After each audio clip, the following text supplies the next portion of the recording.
بسم اللہ الرحمن الرحیم۔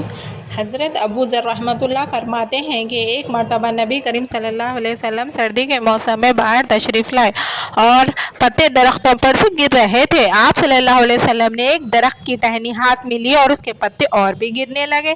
آپ صلی اللہ علیہ وسلم نے فرمایا، اے ابو ذر، مسلمان بندہ جب اخلاص سے اللہ کے لیے نماز پڑھتا ہے تو اس کے گناہ ویسے ہی گرتے ہیں جیسے یہ پتے درخت سے گر رہے ہیں۔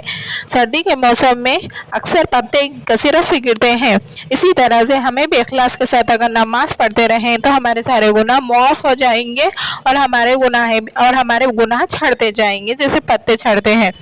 حضرت ابو ہریرہ رضی اللہ تعالیٰ نے نبی کریم صلی اللہ علیہ وسلم سے نقل کرتے ہیں کہ آپ صلی اللہ علیہ وسلم نے ایک مرتبہ ارشاد فرمایا، بتاؤ اگر کسی شخص کے دروازے پر ایک نہر جاری ہو جس میں وہ 5 مرتبہ روزانہ غسل کرتا ہو، کیا اس کے بدن پہ کچھ میل باقی رہے گا؟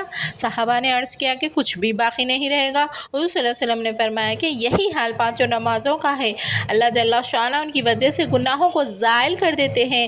حضرت جابر رضی اللہ تعالیٰ نبی کریم صلی اللہ علیہ وسلم کا ارشاد کرتے ہیں کہ 5 نماز کی مثال ایسی ہے کہ کسی کے دروازے پر ایک نہر ہو جس کا پانی جاری ہو اور وہ بہت گہرا ہو، اس میں روزانہ 5 دفعہ غسل کرے، کیا اس کے بدن پہ کوئی میل رہتا ہے؟ بالکل نہیں۔ تو اس لیے نماز کی اتنی اہمیت ہے، ہمیں شرک اور سے بچاتی ہے، ہمیں مسلمان ہونے کا سائن دلاتی ہے۔ So don't forget to perform نماز، you should to perform 5 times namaz. Inshallah ta'ala Allah will be give you rewards. Thank you for watching.